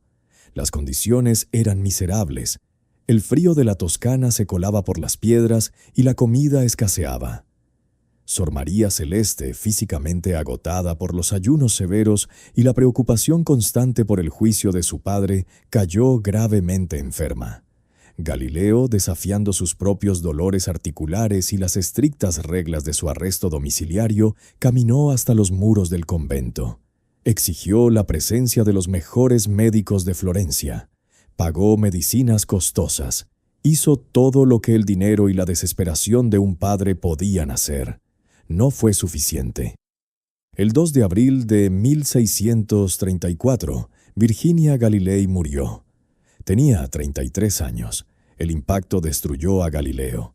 El hombre que había soportado la furia del Papa Urbano VIII y que había mirado fijamente los instrumentos de tortura del Santo Oficio se desmoronó por completo. En una carta enviada a un amigo pocos días después de enterrarla, el científico dejó al descubierto su herida. Escribió que sentía una tristeza inmensa y una melancolía profunda. Confesó que, en el silencio de la villa, escuchaba continuamente a su amada hija llamándolo por su nombre. Perdió el apetito. Su pulso se volvió errático. Durante meses, el padre de la ciencia moderna se sentó en la penumbra de su casa, esperando su propia muerte, convencido de que su intelecto ya no tenía ningún propósito. Había perdido a la única persona que lo amaba incondicionalmente. Y entonces la naturaleza le impuso un castigo mucho más cruel que el del Vaticano. Comenzó como una neblina pálida en su ojo derecho. Los bordes de los muebles perdieron nitidez. Las letras de sus propios manuscritos empezaron a desdibujarse en la página, convirtiéndose en manchas de tinta incomprensibles. Luego la sombra avanzó lentamente hacia el ojo izquierdo. Eran cataratas y un glaucoma severo, una ceguera irreversible, muy probablemente acelerada por las incontables horas de su juventud en Padua, cuando miraba directamente al sol a través de sus telescopios primitivos para cartografiar las manchas solares. El proceso fue una agonía a cámara lenta. Galileo intentó remedios inútiles, ungüentos recetados por boticarios y dolorosas sangrías, pero la oscuridad era implacable y avanzaba día tras día. Para 1638, a sus 74 años, la luz se apagó por completo. Ceguera total en ambos ojos. Imagina la crueldad poética de este destino. El hombre que había perfeccionado el telescopio. el hombre que había descubierto los cráteres de la Luna, las fases de Venus y los satélites invisibles de Júpiter. El primer ser humano en la historia de nuestra especie en ver la verdadera inmensidad del cosmos. Ahora no podía ver su propia mano frente a su rostro. Estaba atrapado en una doble prisión, los muros de piedra de su villa en Arcetri y la oscuridad absoluta de su propio cráneo. En una carta desgarradora enviada a su amigo Elie Diodati, Galileo resumió su tragedia. Este universo, que yo amplié 100.000 veces, más allá de la creencia de los sabios del pasado, ahora se ha reducido al diminuto espacio que ocupa mi propio cuerpo. A pesar de la estricta vigilancia de la Inquisición, la noticia de su ceguera recorrió Europa. Algunos de sus antiguos alumnos y admiradores desafiaron las prohibiciones eclesiásticas para viajar a Arcetri y convertirse en sus ojos. Uno de ellos fue el sacerdote y matemático Benedetto Castelli. Castelli cruzó las puertas de Il Gioiello y encontró a su viejo maestro sentado en una silla, envuelto en sombras, dependiente de otros para comer, para caminar y para leer. Al salir de allí, profundamente conmocionado, Castelli le escribió a un colega una carta que capturaba el final de una era. «He visto al hombre más grande de nuestro tiempo», escribió Castelli. Aquel ojo que había visto más que todos los ojos de las generaciones pasadas juntas y que había abierto los ojos de todos los que vendrán, ahora está completamente a oscuras. Pero su mente sigue ardiendo. El cuerpo del anciano de 74 años era una ruina. Sus articulaciones ardían por ataques crónicos de gota y apenas podía dar unos pasos por la habitación sin sentir el pinchazo agudo de sus hernias. Sus días de observar el cielo habían terminado. Sus noches de cartografiar el universo se habían desvanecido junto con su vista. Sin embargo, mientras su cuerpo se marchitaba bajo el peso del arresto domiciliario, su memoria matemática brillaba con una claridad aterradora. Privado del cosmos, Galileo retrocedió en el tiempo. Volvió a los experimentos de su juventud en Pisa y Padua. Recordó las esferas rodando por planos inclinados. Recordó los péndulos oscilando en las catedrales. Recordó la tensión de las cuerdas y la resistencia de las vigas de madera en los astilleros venecianos. Durante décadas había estado tan obsesionado con probar que la Tierra se movía alrededor del Sol, que había dejado sin publicar sus descubrimientos más fundamentales sobre cómo se movían las cosas sobre la Tierra misma. Ahora, en el ocaso de su vida, decidió compilar todo ese conocimiento empírico en un último testamento intelectual. Pero había un problema insalvable. Galileo era un hereje condenado. El decreto de la Inquisición no solo había prohibido los diálogos, sino que había emitido una orden estricta a todos los inquisidores de Italia. Estaba terminantemente prohibido publicar cualquier cosa escrita por Galileo Galilei. Ni sus obras pasadas, ni sus obras presentes, ni nada que pudiera escribir en el futuro. No podía sostener una pluma. No podía leer sus propios apuntes, y si lograba escribir un libro, la Iglesia lo quemaría antes de que llegara a una imprenta. El proceso de creación que siguió es uno de los mayores triunfos de la voluntad humana en la historia de la ciencia. Galileo transformó su prisión en un laboratorio mental. Para plasmar sus pensamientos en papel, dependió de la devoción de sus discípulos. El más importante de ellos fue Vincenzo Viviani, un joven de apenas 18 años que se mudó a la villa para convertirse en las manos y los ojos de su maestro. Poco después se unió Evangelista Torricelli, otro matemático brillante que más tarde inventaría el barómetro. Día tras día, en la penumbra de la habitación, el anciano ciego dictaba. Galileo recitaba complejas pruebas geométricas de memoria. Describía proporciones matemáticas exactas. Formulaba teoremas sobre la aceleración uniforme y explicaba por qué un hueso animal se rompe si aumenta su tamaño sin cambiar su proporción. Viviani y Torricelli escribían frenéticamente, traduciendo los recuerdos del anciano en páginas de un manuscrito impecable. El resultado fue una obra maestra despojada de teología y de peligrosas especulaciones cosmológicas. Se tituló Discursos y demostraciones matemáticas en torno a dos nuevas ciencias. En sus páginas, Galileo fundó la cinemática moderna y la ciencia de la resistencia de los materiales. Demostró que la trayectoria de un proyectil es siempre una parábola. Estableció que la caída de los cuerpos obedece a leyes matemáticas precisas, independientes del peso del objeto. No había sarcasmo en este libro, no había burlas al Papa, solo había física pura, fría y medible. Pero el manuscrito seguía atrapado en Italia. Si los censores papales lo encontraban, sería destruido. Galileo necesitaba sacar su obra de contrabando más allá de las fronteras del catolicismo romano, hacia los territorios protestantes del norte, donde la Inquisición no tenía jurisdicción. Comenzó un juego de espionaje académico. Galileo hizo copiar el manuscrito en secreto. Se lo entregó a viajeros de confianza y embajadores extranjeros que visitaban su villa. Las páginas cruzaron los Alpes, ocultas en equipajes diplomáticos, viajando de mano en mano a través de Europa. Finalmente, el texto llegó a la ciudad de Leiden, en Holanda. Allí, el prestigioso editor Louis Elsevier tomó el manuscrito. En 1638, la imprenta holandesa publicó el libro que cambiaría el curso de la física para siempre. Meses después, un ejemplar impreso de las dos nuevas ciencias fue introducido de contrabando en Italia y llevado a la villa de Arcetri. Viviani lo puso en las manos de Galileo. El anciano palpó la encuadernación de cuero. Sintió el relieve de las letras en la portada. Era la culminación de toda su existencia, la base sobre la cual Isaac Newton construiría las leyes de la gravedad décadas más tarde. Pero Galileo no podía ver ni una sola palabra de su mayor logro. El esfuerzo final agotó las últimas reservas de su fuerza vital. El tiempo comenzó a comprimirse en la villa Il Gioiello.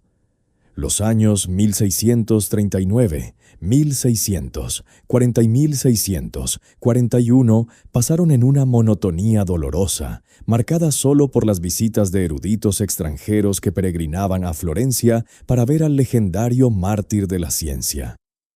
Galileo pasaba la mayor parte del tiempo postrado en la cama, dictando ocasionalmente ideas sobre cómo usar un péndulo para diseñar un reloj mecánico, un concepto que revolucionaría la navegación marina. Pero su corazón ya no podía sostener el ritmo de su intelecto. A finales de 1641, una fiebre persistente se apoderó de él. Su respiración se volvió superficial. Las palpitaciones cardíacas, que lo habían atormentado durante años, se volvieron violentas y erráticas. Sus riñones comenzaron a fallar. Llegó la primera semana de enero de 1642. El frío invierno toscano se colaba por las ventanas de la villa. En su austera habitación, Galileo yacía bajo mantas pesadas, rodeado por el pequeño círculo de lealtad que le quedaba. A un lado de la cama estaba su hijo Vincenzo, el músico que había heredado el temperamento de su padre, pero poco de su genio. Al otro lado estaban Viviani y Torricelli, los dos jóvenes que heredarían su imperio intelectual. No hubo discursos grandilocuentes. No hubo revelaciones de última hora ni frases para la historia. El hombre que había reescrito el lenguaje del universo simplemente se quedó sin fuerzas. El 8 de enero de 1642, a los 77 años de edad, el corazón de Galileo Galilei se detuvo. La noticia de su muerte viajó rápidamente a Florencia y luego a Roma. El gran duque de Toscana, queriendo honrar a su antiguo filósofo y matemático principal, propuso enterrarlo con todos los honores en la nave principal de la Basílica de la Santa Croce y erigir un gran monumento de mármol sobre su tumba. Pero en los pasillos del Vaticano, el Papa Urbano VIII seguía albergando un rencor implacable. Cuando el pontífice se enteró de los planes del gran duque, envió una orden inmediata y tajante a Florencia. Prohibió explícitamente que se realizara un funeral público. Prohibió cualquier oración fúnebre que ensalzara los logros del astrónomo. y sobre todo prohibió absolutamente la construcción de cualquier monumento. El Papa argumentó que honrar a un hombre condenado por el Santo Oficio como vehementemente sospechoso de herejía era un insulto a la autoridad de la Iglesia. Aterrorizados por la ira papal, los líderes de Florencia obedecieron. El cuerpo de Galileo fue introducido en silencio en la Basílica de la Santa Croce. No lo llevaron a la nave principal.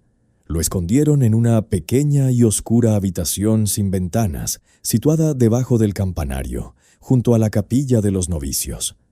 Lo bajaron a un agujero en el suelo, sin una lápida que llevara su nombre, sin una estatua que recordara su rostro, sin una sola inscripción que mencionara que allí yacía el hombre que nos enseñó a ver las estrellas.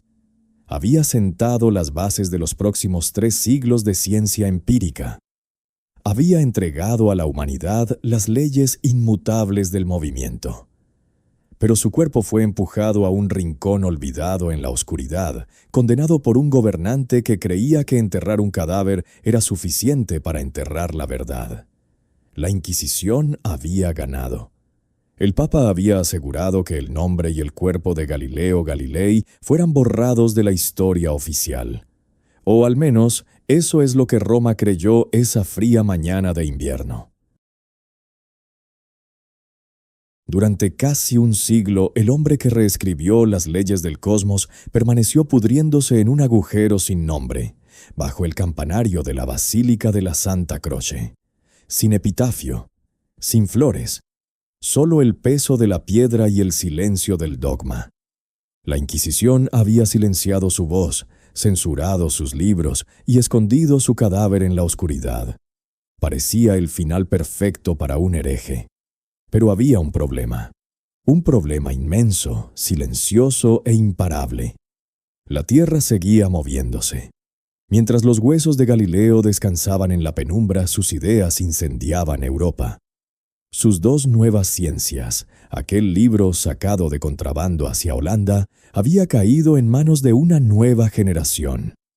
Isaac Newton tomó las fórmulas dictadas por un anciano ciego en Arcetri y construyó con ellas el universo moderno. La evidencia empírica ya no podía ser encerrada en una habitación sin ventanas. Llegó el año 1737, 95 años después de su muerte. El clima político había cambiado. El último gobernante de la dinastía Medici había desaparecido y las nuevas autoridades de Florencia exigieron justicia para su filósofo más grande. Una noche de marzo, un grupo de eruditos, clérigos y nobles descendió a la pequeña capilla de los novicios con antorchas y martillos. Rompieron el suelo de ladrillo, abrieron el ataúd original. Allí estaban los restos del hereje. Lo que sucedió a continuación parece sacado de un extraño ritual, pero fue un acto de profunda reverencia científica. Antes de trasladar el cuerpo, el anticuario Anton Francesco Gori sacó un cuchillo. Se inclinó sobre el esqueleto y cortó 3 dedos de la mano derecha de Galileo. Uno de esos dedos era el medio. Hoy, si caminas por los pasillos del Museo Galileo en Florencia, lo verás. Está suspendido dentro de un huevo de cristal, montado sobre una base cilíndrica de mármol y oro. Un dedo medio huesudo, apuntando eternamente hacia el cielo. Es imposible no ver la ironía. El hombre que fue obligado a arrodillarse y maldecir sus propios descubrimientos, ahora le hace un gesto de desafío inmortal a los censores que intentaron borrarlo de la historia. Esa misma noche de 1737, los restos de Galileo fueron llevados en solemne procesión a la nave principal de la Santa Croce. Lo depositaron en una tumba monumental de mármol, coronada por estatuas de la astronomía y la geometría. Justo enfrente de él, al otro lado del pasillo, descansa Miguel Ángel, el arquitecto del arte renacentista frente al arquitecto del cosmos. El hombre que pasó sus últimos años confinado y humillado, finalmente ocupaba su lugar en el panteón de los inmortales. Pero la Iglesia Católica tardaría mucho más en rendirse ante la gravedad de la verdad. Los siglos pasaron. El ser humano pisó la luna usando la física que Galileo dictó en su lecho de muerte. Las sondas espaciales fotografiaron de cerca las mismas lunas de Júpiter que él descubrió con su primitivo catalejo. Y, sin embargo, en los archivos del Vaticano, la condena de 1633 seguía oficialmente en pie. No fue hasta 1979 cuando el Papa Juan Pablo II ordenó la creación de una comisión para investigar el juicio. 13 años de deliberaciones. 13 años para admitir lo que el universo llevaba gritando 3 siglos. El 31 de octubre de 1992, el Vaticano emitió su conclusión. La Iglesia reconoció formalmente su error. Admitieron que los inquisidores del siglo XVII se habían equivocado al interpretar literalmente las Escrituras. Reconocieron con 359 años de retraso que el hereje toscano tenía razón. Galileo no solo había sido un mejor astrónomo que sus jueces, había sido un mejor teólogo. Aquí termina el viaje, pero ¿qué nos dice realmente esta vida? Galileo Galilei no fue un mártir impecable, fue arrogante, fue calculador, abandonó a la mujer que amaba, encerró a sus hijas para proteger su riqueza y humilló a sus rivales con un sarcasmo despiadado. Cuando le mostraron los instrumentos de tortura, se quebró, se arrodilló, eligió la supervivencia sobre el martirio. Y, sin embargo, esa misma mente fracturada y profundamente humana nos entregó el método científico.